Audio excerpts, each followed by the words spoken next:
Welcome back to Code and Chords. This is the third part of our machine learning section in the How to Crack AI Interview series.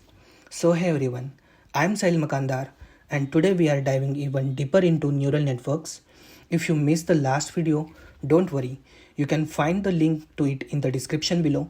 I recommended checking it out first for some important concepts. So in this video, we will be covering why neural network and how they relate to the brain, neural network computation and its power for nonlinear hypothesis, forward and backward propagation, gradient checking, and the role of weight and bias. So before jumping into the actual content, so to my new viewers, I want to show what and all the sections actually we are going to be prepared for the AI interview. So these are the sections from the machine learning to the C and basic OS, which we are going to be prepared for the AI interview. And currently this video is the part of the machine learning section. And in that section, we already explored some of the topics. So be sure to watch the previous parts if you haven't already. And let's jump into the today's exciting content. Don't forget to subscribe and hit the notification bell so you don't miss the next videos in this series. Okay, so let's jump to that actual content. So for this video, okay. So as I said, we are going to be see all these topics. Okay, so without wasting the times, I will start with the first topic, which is why neural network. Okay, so let me select my pen. Okay, yeah. So let's first understand why actually there is the need of the neural network. Even there are some machine learning algorithms are already present. Okay, so in order to make you understand this, I will take one example. Okay, suppose you having one data set and with respect to that data set you having the features. Okay, so suppose for that particular data set the features you having, suppose the number of the features are the 100. Okay, so in order to show these features I will take the notation. So these notations these features I will represented by the x1 to x100. Okay, so each feature actually I'm representing by the x1, x2, x3 to the x100. Okay, and whatever the best fit hypothesis for that particular data set, suppose we are means whatever this linear hypothesis will be there, that is, suppose it is not best fitted to that data set, so we need to consider such non-linear hypothesis. It may be the best fit to that particular data set. So when I'm saying this non-linear term, okay, so whatever the standard linear hypothesis functions are there, that are not useful there. Okay, so in order to consider that non-linear hypothesis, we need to consider some complex functions. Okay, so what and all the complex functions actually will be there, that it can be represent that particular hypothesis.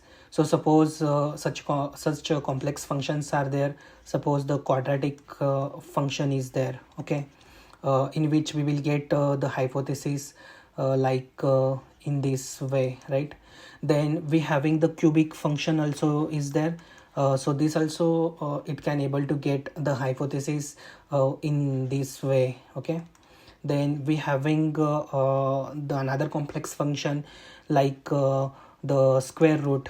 Okay, so in that case we will get the hypothesis like this. Okay, so there will be the lots of the complex functions and are there in which we can able to get such kind of the non-linear hypothesis. Okay, so for this particular example I will take the example of this quadratic function. Okay, so if you see the hypothesis for the quadratic function, when I having only one feature, so at that time this hypothesis we can represent it by theta 0 plus theta 1 x1 plus theta 2 x square. Okay, so here if you can see, in order to make that hypothesis non-linear, the quadratic function means reproducing the another features, which is called as the this one xy. Okay, because x1 we already having in the case of the one feature, but it is introducing the another feature, which is the x square. Okay, so in the case of if you having the 100 features, then the quadratic function will again reproduce some features in order to make that hypothesis non-linear. Okay, so what and all that features will looks like when if you having the 100 features, so the quadratic function try to create the another set of features. Okay, for example, it will looks like this: x1 square, okay, then x1 x2, then x1 x3, okay, like that there will be the x1 100. Okay, in the same way for the x2 also, for the x2 x1, then x2 square, okay, then x2 x3, okay, like that x2 x100. Okay, in the same way for the x3 also it will do the same: x3 x1, okay, x3 x2, okay, then the x3 square, okay, then x3 x100. Okay, so it will do until it is completing this x100 x1 x100 x2 until x100 square. Okay, so in the case of if you having the 100 features, okay, so to make your hypothesis non-linear, quadratic function what actually it is doing, it is recreating the another set of the features. Okay, so in the case of like the quadratic hypothesis, okay, so in order to make that hypothesis non-linear, it is the total number of the features, actually it is becoming big O of n square. Okay, so in this case we having the 100 features, so in order to adapt that non-linearity with the by using this quadratic function, okay, we means quadratic function require means it will the total number of the feature become it is 10,000. Okay, that much big number actually it will create. Okay, so if you are using the cubic function, okay, so in that case the total number of the feature will become big O of n cube. Okay, so you just imagine like the number, how much big number of the features actually it will become. Okay, so when you having the very large number of the features, so at that time, so you will deal with one problem which is called as the overfitting. Okay, why this overfitting is happening? Because now whatever these 100 features you initially having, so in order to make the hypothesis non-linear, you are again creating the additional features, so the total number of the features will become 10,000, and because of this big number of the features you will end up with the overfitting. So inside the overfitting, like now I will tell you very high level, but we will take another session in order to explain this overfitting into the more detailed way.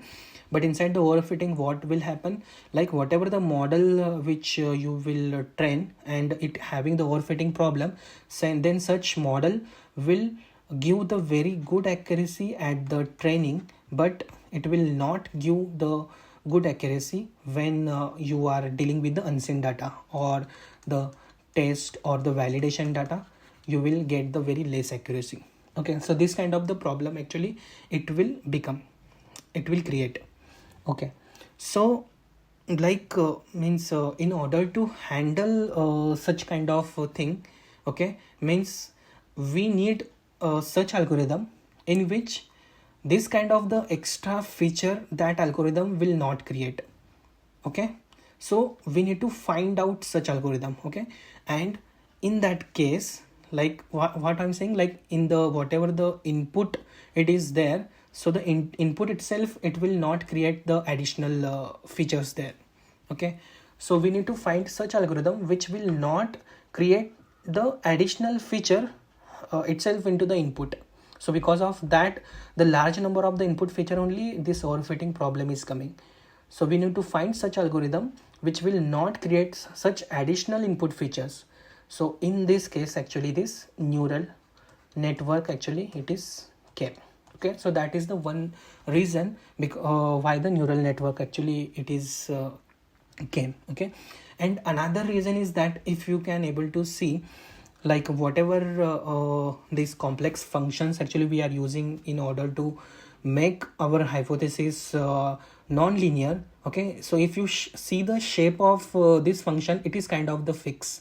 Okay, it is like the fixed one only. So for the quadratic it is like this, for the cubic it is like this, and for the square root it is like this, and many more other functions are there, it having some kind of the fixed shape.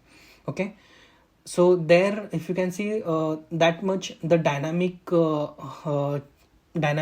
thing will be not there. Okay, but in the case of the neural network we can bring that dynamic things also. Okay, we can means whatever the final hypothesis will be there, it can be become dynamic in the nature. Okay, which will like this. Okay, like this, like okay, means it can able to adapt to that dynamic nature of the data set. Okay, so that is the another reason. Okay, so here actually I'm given the example of the simple data set which having this kind of the feature. Okay, but in the case of the vision, okay, in the case of the vision problem, so at that time you will deal with the images. Okay, and if you having the image which having the size 25 by 25, okay, then at that time total number of the pixels will become 2500. Okay, means, and if you are going to use such kind of some complex function in order to make your hypothesis non-linear, in order to make that non-linear hypothesis best suitable to your data, so at that time and if you going to use the quadratic function, so at that time your total number of the features will become 2500 square. Okay, in the case of the vision. Okay, and here again I'm not considering the 3-channel image. For the 1-channel image only, that many features actually it will become. Okay, so you just imagine, like if you use such basic algorithm to this kind of the problem, then it will get definitely the problem of overfitting because of the large number of the input features. Okay, so because of that actually the neural network actually came in order to reduce or in order to overcome this kind of means I can say the disadvantage of using the complex function for the non-linearity. Okay, so in addition to that, if number of the features are increases, then the number of the computations also it will get increases. Okay, so when you are dealing with such vision related problem, okay, where you are passing whole image as the input, and you are using such complex hypothetical function in order to get the non-linearity, so you will end up with such million number of the features, and as the number of the features will get increases, then the associated computations also it will get increases. Okay, so that is also one disadvantage will be there. Okay, so in the recap I can say why the neural network actualities came. So the first reason is like in order to overcome this overfitting, which is because of why it actually came, because of the number of the features are getting increased in the complex hypothetical representation. So in order to overcome that overfitting problem, so the neural network is came. Then the another problem is that as the number of the feature will get increases, so the number of the computations also it will get increases. So in so the neural network actually designed in such a way we can able to control that computations also. Okay, so there also because of that also the neural network idea is came. Then the third problem is like that if we are using this complex hypothetical representation, so there will be the whatever this dynamic hypothesis nature is there, the non-linear nature is there, that is kind of fixed. Okay, so in order to get that non-linearity into the more flexible way, like this neural network actually it is came. Okay, so this kind of the three high-level reasons are there, like why the neural network actually came. Okay, so now we will go to the next topic, like the neural network idea. Okay, so the idea of the neural network actually it is came from the human brain. Okay, so inside our brain there are the cells are there which is called as the neuron. Okay, and at each neuron some computation of the information actually takes place. Okay, and each neuron is connected to the other neuron, and whatever the computed information is there, that actually that neuron he will transfer that information to the other neurons.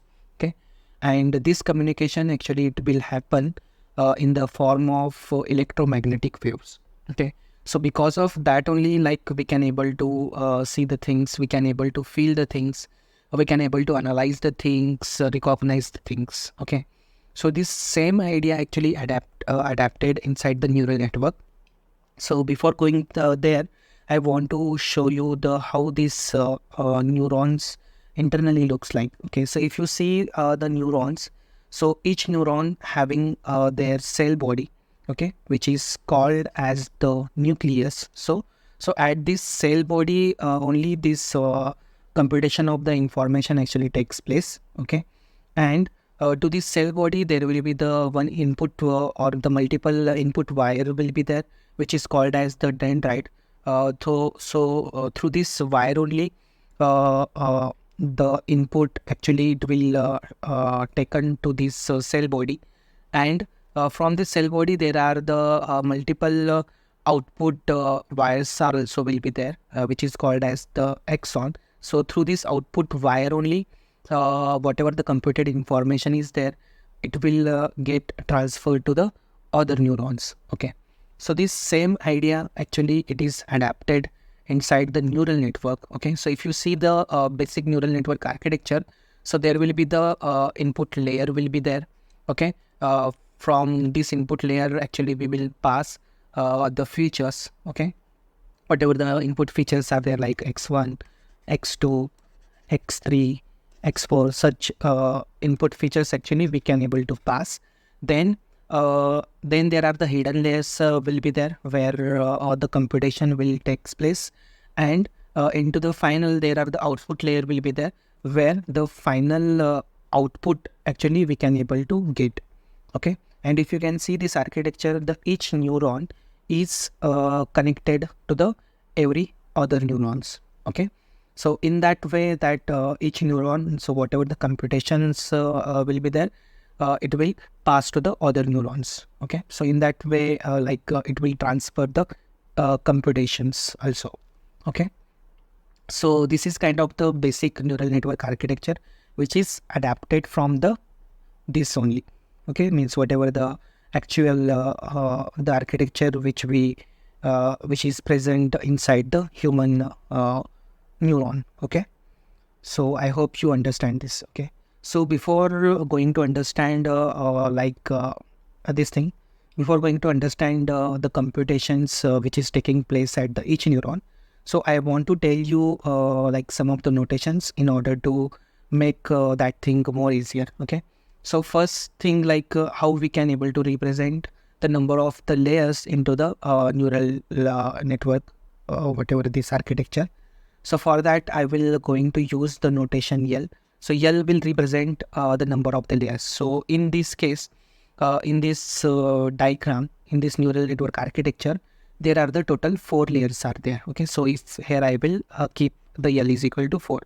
Okay, and the each layer it will I will represent it represent at by the notation L superscript 1. Okay, means if I say the L superscript 1 means I am talking about the layer 1. So in the same way I will represent the second layer as L superscript 2. So this is the layer 2. Then if I say the L superscript 3, so this is the layer 3. And if I say the L superscript 4, this is the layer 4. Okay, so that is the one notation. Then another notation is like how I will represent the number of the neurons present into the layer L. Okay, so that I will represent by the S superscript L. Okay, so if I say the S of means S superscript of 1 means how many neurons actually how many neurons or the unit it is present into the first layer. So here there are the 4 units are present. So S of 1 is 4. Okay, in the same way the number of the neurons into the second layer, this is the second layer. So 1 2 3 4 5. So the number of the neurons into the second layers are the 5. In the same way the S superscript 3 means the number of the neurons into the third layer, that is also 1 2 3 4 5. Okay, and in the same way the number of the neurons into the output layer I will denote as S of 4. Okay, so the number of the neurons into the fourth layer are 4 only. Okay, so that is the another notation. Okay, so at like so at each layer there will be the associated weight will be there. Okay, so that I will represent as the theta L. Okay, so theta L means weight associated for the layer L. Okay, so for that particular weight means for that particular associated weight for that layer L, so it having the dimensions means the dimension for that particular weight matrix we can it is get computed by S superscript L plus 1 means number of the neurons into the L plus 1 layer by number of the neurons into the layer L plus 1.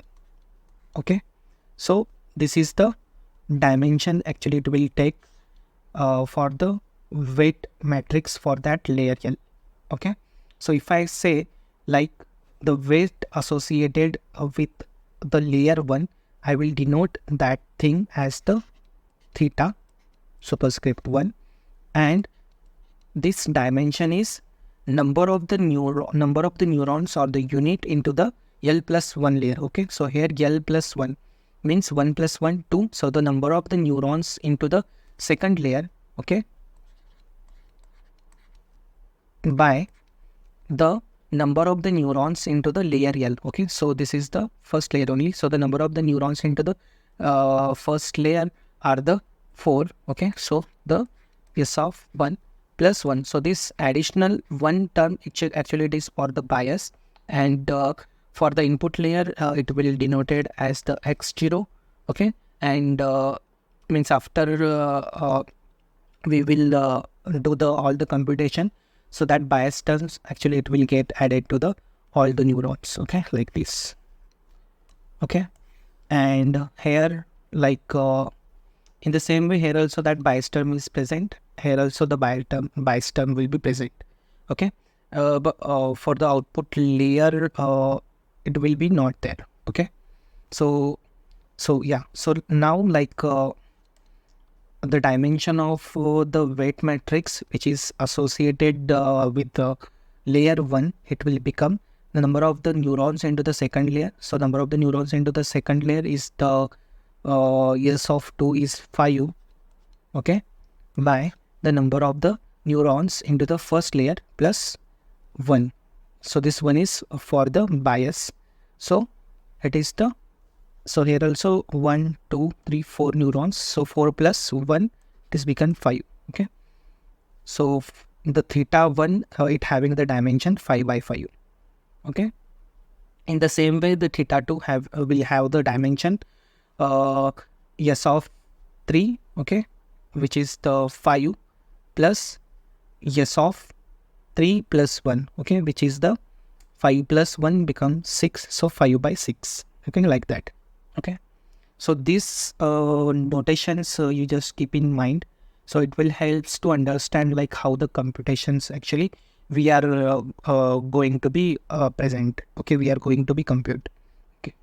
So in the same way, like at the each neuron we need to compute the activations, okay. So for that also the notation will be there. So activation at the ith neuron, it is presented by this notation, okay. A of superscript L subscript I means activation at ith neuron in the layer L, okay. So the activation at this unit, okay, means activation at this neuron, how I will represent activation at first unit into the layer 2, okay. So activation at this neuron, how I will represent activation at second unit into the layer 2, okay. In the same way, how I will represent the activation for this unit, activation at third unit into the layer 2, okay. In the same way, activation at fourth unit into the layer 2, activation at fifth unit into the layer 2, okay. So in the same way, we need to compute the activation at this layers also, okay. So activation at this neuron, how I will compute activation at first unit in the layer 3, okay. In the same way, we need to compute for this also, and this also, like activation at the fifth unit in the layer 3, okay. So in the same way, we need to compute the activation for this unit also.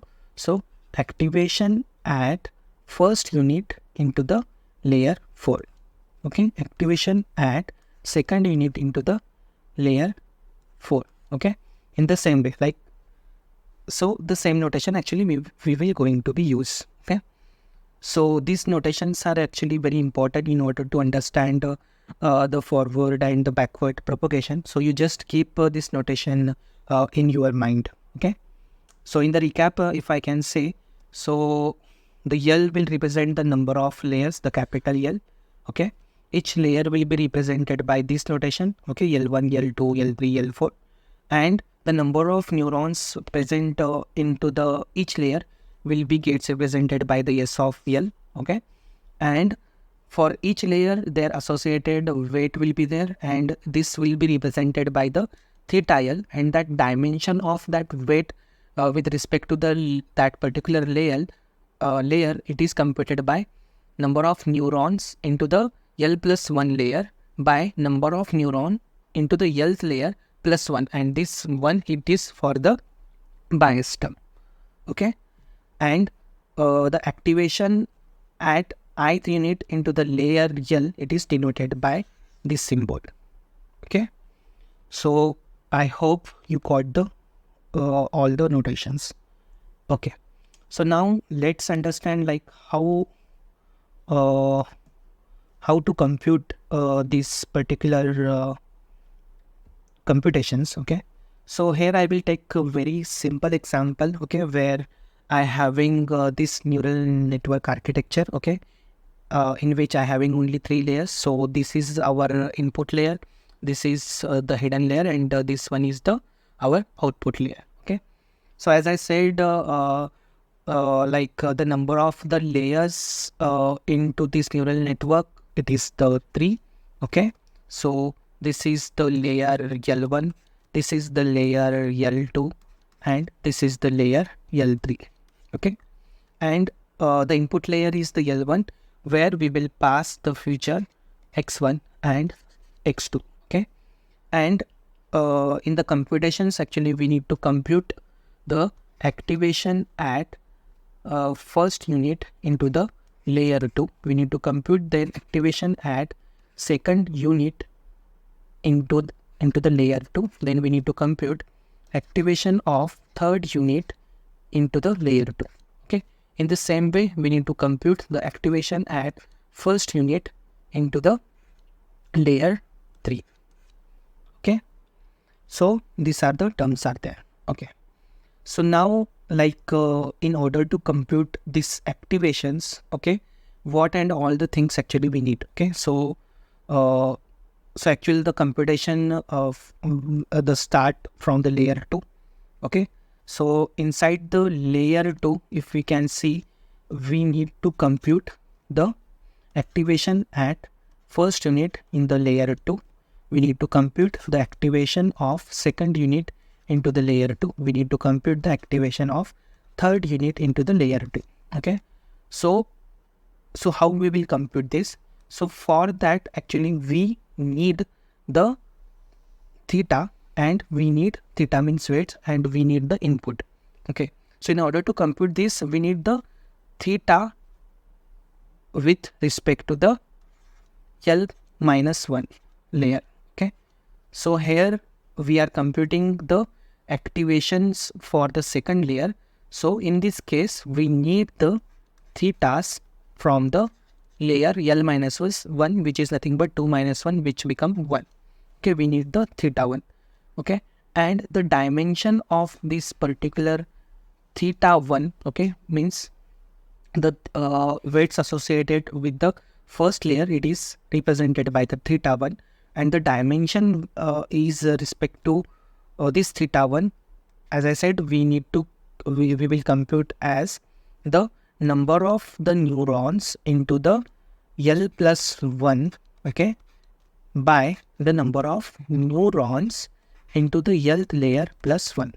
Okay, so this plus, so here like L plus 1 means theta, we are computing the weight matrix for the theta 1. So the L is belongs to this one. So L plus 1 is belongs to the S2, and this SL plus 1, it is belongs to the S of 1 plus 1. Okay, so here the number of the neurons into the second layer are the 3, 1, 2, 3, because this one is the second layer. Okay, and the number of the neurons into the first layer plus 1. So number of the neurons into the number of the units into the first layer are the 2, and this plus 1, actually it is belongs to the bias term, which we will represent as the x0. Okay, and this is also, it is connected to the all the neurons into the next layer. Okay, and so the number of the units into the first layer plus 1, it will become the 3 by 3. Okay, so this matrix actually it will become, okay, so theta 1 1 0, okay, theta 1 1 1, and theta 1 1 2. Okay, like this is second, then theta 1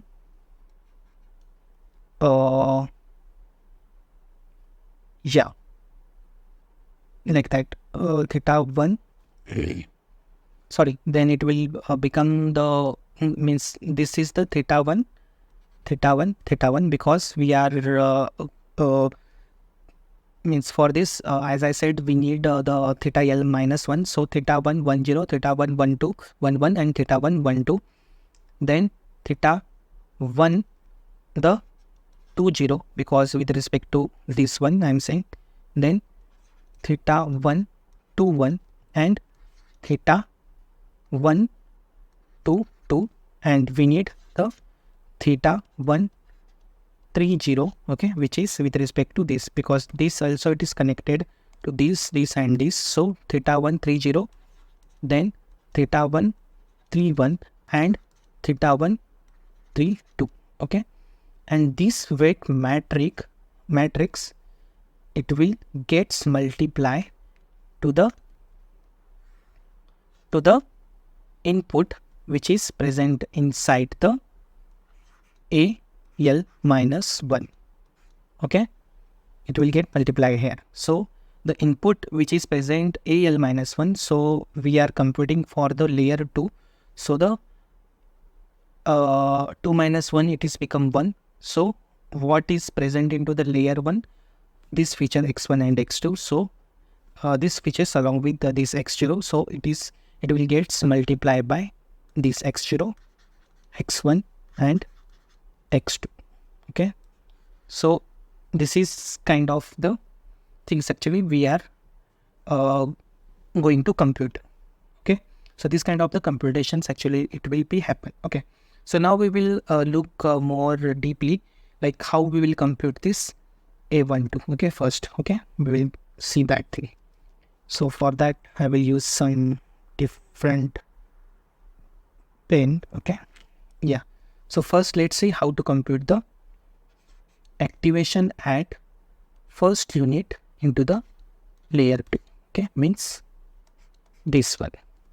Okay, so it will gets computed by g of, okay, so as I said here, we means we are going to compute for the second layer activation, so we need all the thetas with respect to the L minus 1, which is nothing but the theta 1.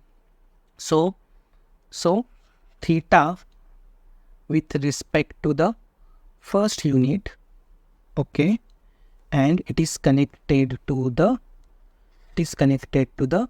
0th unit into the layer 1 into x0 plus theta with respect to the first unit which is connected to this second which is connected to this first unit into the first layer into x1. Okay, x1 means it is connected to this plus theta with respect to again this first unit, because this first unit again it is connected to the x2 also.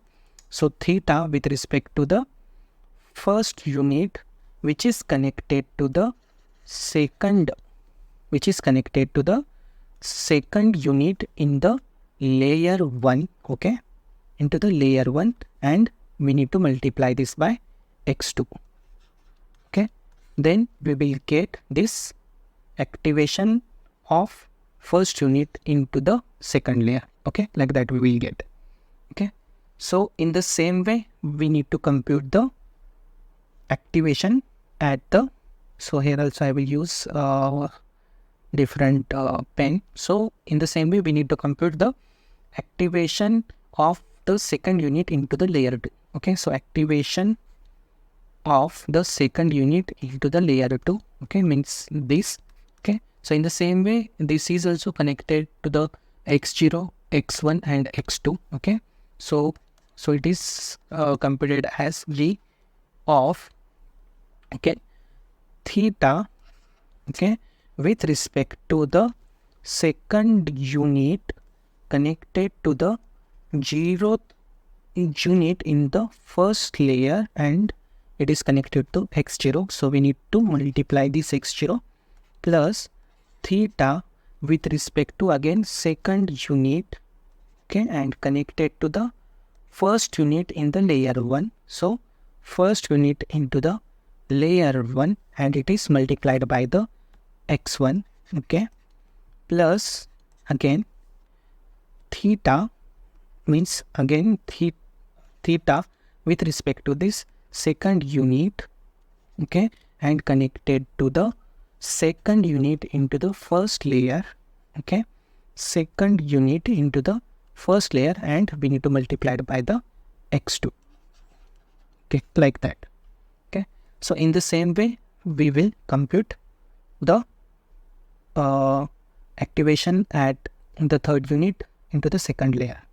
Okay, so that also we will compute it. Okay, so for this one I am saying, okay, for this one, okay, activation at third unit, activation of third unit into the second layer, so it will get computed by the theta with respect to third unit.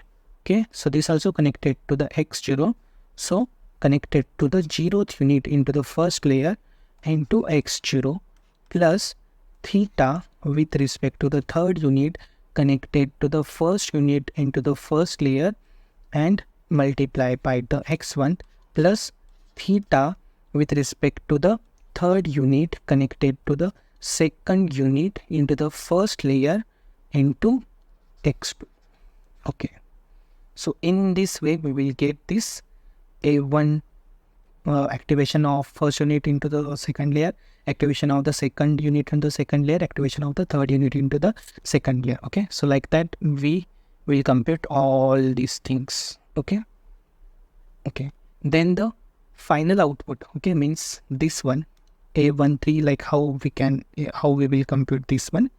Okay, so here again the bias term will be there, okay, which is denoted by A0.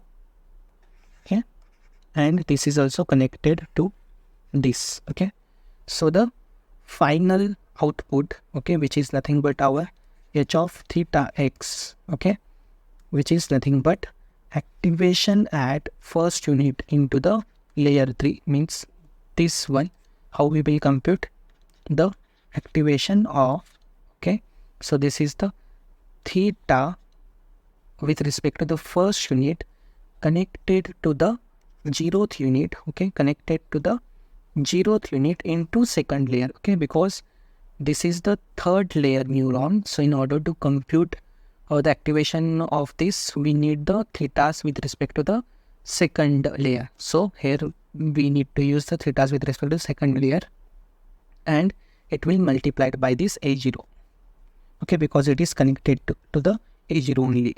Okay, then plus theta, okay, with respect to the first unit connected to this first unit inside the second layer, and to whom it is connected? It is connected to the this A1 only, so we need to multiply it by the A1 plus theta with respect to the first unit and connected to the second unit inside the second layer, and it is connected to the A2 only.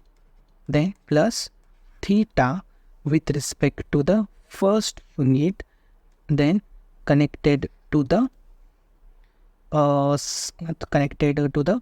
third unit in the second layer, and it is connected to the A3 only. So we will get the final h of theta x. Okay, so this kind of the computations actually it will takes place. Okay, so whatever this, if in the simpler word, if I want to tell you, is whatever this linear equations actually we are taking place here, okay, means linear computation. So for the first unit inside the second layer, so this linear computation, it is denoted by the z of means the z of superscript 2 subscript 1, okay, which will denote all these things. Okay, in the same way, in order to denote this thing, okay, so here it will we need to use the notation c of, okay, superscript 2 subscript 2. Okay, in the same way I can represent this. So I can, in order to represent this linear computation, I will use notation z of superscript 2 subscript 3. Okay, so in the same way, in order to represent this equation, I will use the notation z of superscript 3 subscript 1, because it is inside the third layer for the first unit. Okay, so this is all about the what and all the computation, actually how it is happened at each neuron. Okay, I hope you understand this also. Okay, so now let's check like how this forward propagation actually it will takes place. Okay, so for that you understood all the notations which I explained in this also I explained some of the notation like these new notations we introduced, and all the other notations actually we use from this particular slide only. Okay, so if all these notations you are understood, then only you can able to understand this forward propagation. Okay, so first thing we will see like what actually it will happen inside the forward propagation. Okay, so for that actually I'm taken this example. Okay, so inside the forward propagation, like why as the name suggests, like whatever the computations we need to do in the forward propagation into the forward direction. Okay, so the forward propagation like end up with like means it will give the whatever the final layer computation when we will get, then at the end of the forward propagation we will get the final output. Okay, because we need to first do the computation for the layer this one, then in the forward direction, then after computing the computation for this layer, then we will go to the next layer, which is nothing but our output layer. Okay, so as I said, this is the input layer. Okay, this is the hidden layer, and this is the output layer. Okay, and this is the layer 1. Okay, this is the layer 2, and this is the layer 3. Okay, so yeah, so as I said, like in order to compute the forward propagation, we need to first we need to start the computation from this layer. Okay, until we will get the final output. Okay, in the forward direction. Okay, so for this layer, if means in order to take the computations of all these activations. Okay, so this means I will show the vectorized representation of this. Like we need to compute the this is A. Okay, activation of first unit in the layer 2. We need to compute the activation of second unit into the layer 2. We need to compute the activation of third unit into the layer 2. We need to compute the activation of fourth unit into the layer 2. Okay, so in order to compute this particular thing, we need like the thetas. Okay, we need the thetas with respect to the L-1 means 2 minus 1, which is the we need the thetas with respect to the first layer, and that thetas actually we can able to it having the dimensions like S of L plus 1 means the number of the neurons into the L plus 1 layer by the number of the neurons into the whatever the current layer. Okay, so with respect to the theta 1, so the number of the neurons into the L plus 1 means the number of the neurons into the second layer, it will become this one like 1, 2, 3, 4. So these 4 weight values will be there. Okay, sorry, 1, 2, 3, 4. The 4 weight values will be there, and the number of the units inside the current layer. So number of the units inside the first layer are the 3, and the one more we need to use for the bias, which is denoted by the x0. So it will become again total 4. Okay, so 1, 2, 3, 4, 1, 2, 3, 4, and 1, 2, 3, 4. So this is our the theta L minus 1. Okay, which is nothing but our theta 1. Okay, and this theta actually we need to multiply with the input which is present inside the L minus 1 layer. Okay, so at the L minus 1 we having the features, okay, which is denoted by this x0, x1, x2, and x3. Okay, okay, so in that way actually we need to compute. Okay, and on the top of that we need to apply the this activation function, which is denoted by the G. Okay, so in the forward propagation, so here like in the vectorized representation, so activation with respect to the layer 2, I can represent it by the A superscript, which will represent all these activations. Okay, so with respect to the L minus 1 layer, okay, I will represent with the notation with the vectorized notation theta L minus 1. Okay, And in order to represent this the vectorized representation of the L minus 1 layer, okay, I will use the notation this one only, a L minus 1. So in our case, this is become the theta 1 for the activation with respect to the A2, and this is become the AL minus 1. It is become the 2 minus 1 is the 1. So it is become A1 only, okay, which is nothing but our X only, okay. So in the forward propagation, first we need to compute the activation with respect to the second layer. So it will get activation with respect to the second layer. So in order to compute this activation, first we need to compute the this linear computations, okay. So as I shown you here, like the linear computations, we will use this notation, okay. So first we need to compute this z1, z21, z22, z23 and all like that, okay. So that also this linear computation, suppose we are showing in this way, like in order to compute this z21 we need the z21, okay. Here actually we need the z22, here we need the z23, and here we need the z24, okay. So the vectorized representation of that z21, z22, z23 and z24, okay, I will represent this whole vector as the z2, okay.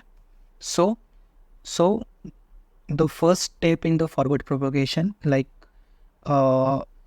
we need to find out this A2. So in order to find out the activation with respect to the A2, first we need to find out the linear computation, which is denoted by the Z2. So first actually we will compute this Z2.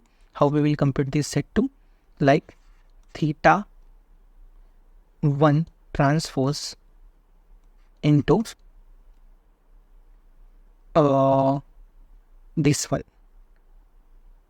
theta 1 transpose into the X, okay, which is nothing but our A1 only, okay.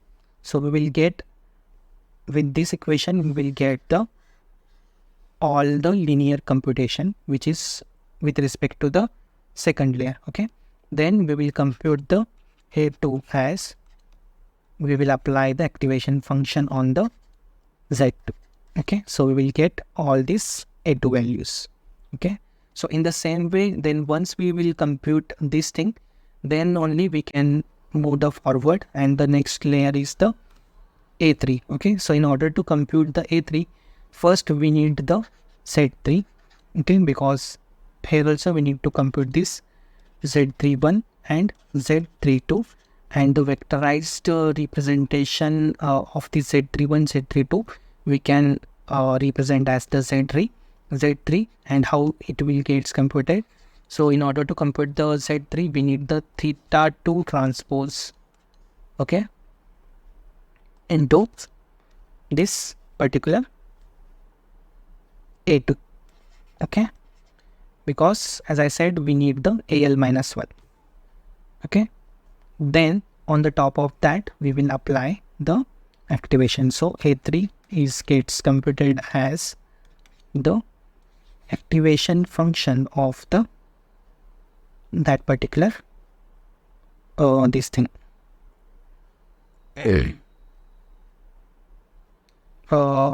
Z3, okay. So in that way actually we can compute the all the computations, okay. So for the forward propagation, if I say the what is the general formula, okay, so first thing is like you need to compute the linear computation with respect to the layer, okay. So here I will use some different pen so you can able to understand this thing, okay. So first we need to compute the linear computation with respect to the layer L. So how we will compute? We need to use theta L minus 1 into we need the activations from the L minus 1 layer. Then only you will get this linear computation with respect to the layer L. Then we can able to compute the activation for that layer L by we will apply the activation function on the whatever the output we are getting into the ZL. Okay, so this is like the general formula for the how to get the forward propagation. Okay, so I hope you understood this properly, how these computations are happening inside the forward propagation. Okay, so now the remaining topics are the cost function and the backward propagation. Okay, so this topic I will cover into the next part, because otherwise this video will become very long. So yeah, so that's all for the today. So in this video actually we saw like how the neural network works, okay, their forward propagation, their all the computations, okay, and why the neural network actually came into the picture. Okay, so all these things actually we saw into the very detailed way. So I hope you understood all these things properly. Okay, so yeah, so that's all for the today. So if if anyone not subscribed to my channel, so please subscribe to my channel and share this video. Okay, thank you.